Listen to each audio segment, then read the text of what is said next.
शनिदेव आणि राजा विक्रमादित्य यांची कथा अतिशय बोध देणारी असून ती अहंकाराचा त्याग आणि शनिदेवाच्या सामर्थ्याचे दर्शन घडवते. ही कथा पुढील प्रमाणे आहे.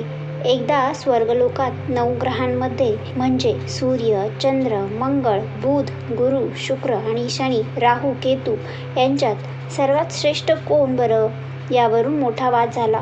निर्णय घेता येईना म्हणून सर्व ग्रह उज्जैनचा न्यायप्रिय राजा विक्रमादित्य यांच्याकडे आले. राजा विक्रमादित्याला थोडं टेन्शन आलं, कारण एकाला श्रेष्ठ ठरवणे म्हणजे इतरांचा अपमान करणे होते. त्याने 9 वेगवेगळ्या धातूंची सिंहासने बनवली, जसे की सोने, चांदी, कासे, पितळ, शिसे, रांग, जस्त, अभ्रक आणि सर्वात शेवटी लोखंडाचे. जेव्हा ग्रहांना त्यांच्या आवडीनुसार बसण्यास सांगितले तेव्हा शनिदेवांना लोखंडाच्या सिंहासनावर बसावे लागले. शनिदेवाचे स्थान लोखंडाचे आणि शेवटी होते. त्यानंतर आपल्याला शेवटचे स्थान देऊन राजाने आपला अपमान केला आहे असं समजून शनिदेव संतप्त झाले. ते राजाला म्हणाले, राजा, तू माझा महिमा जाणत नाहीस. सूर्य एका राशीवर महिनाभर असतो, पण माझी 7.5 वर्षांची असते. मी मोठ्या मोठ्या देवांना आणि ऋषींना सळो की पळो करून सोडले आहे.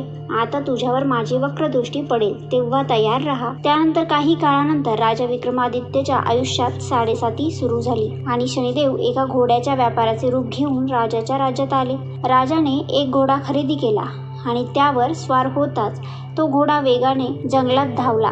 राजा आपल्या सैन्यापासून खूप दूर गेला आणि भुकेने व्याकुळ होऊन एका अनोळखी नगरात जाऊन पोहोचला. तिथे एका व्यापाऱ्याने राजाला आपला पाहुणा म्हणून घरी नेले. त्या व्यापाराच्या भिंतीवर एक मोराचे चित्र होते. शनिदेवाच्या कृपेने त्या चित्रातल्या मोराने व्यापाऱ्याच्या मौल्यवान रत्नहार गिळला.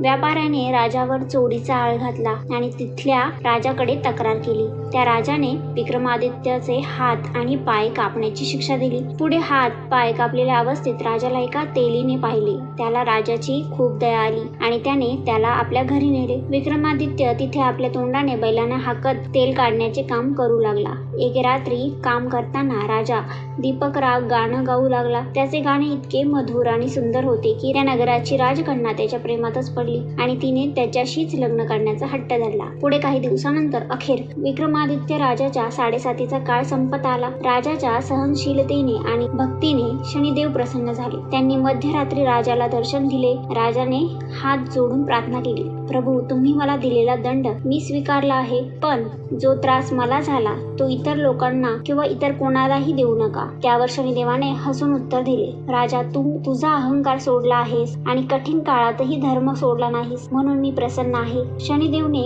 मग राजा विक्रमादित्यचे हातपाय पूर्ववत केले आणि तो पुन्हा देखणा राजा झाला. ज्या व्यापाराचा हार मोराने गिळला होता त्यानेही माफी मागितली विक्रमादित्याची आणि राजाला भरपूर धन दिले. त्यानंतर राजा विक्रमादित्य आपल्या राज्यात परतला आणि त्याने जाहीर केले की शनिदेव हे अत्यंत सामर्थ्यवान आणि न्यायप्रिय देव आहेत. जे लोक श्रद्धेने भक्तीने शनिदेवाची उपासना करतील आणि ही कथा वाचतील त्यांच्यावर शनिदेवाची कृपा राहील आणि त्यांचे कष्ट कमी होतील.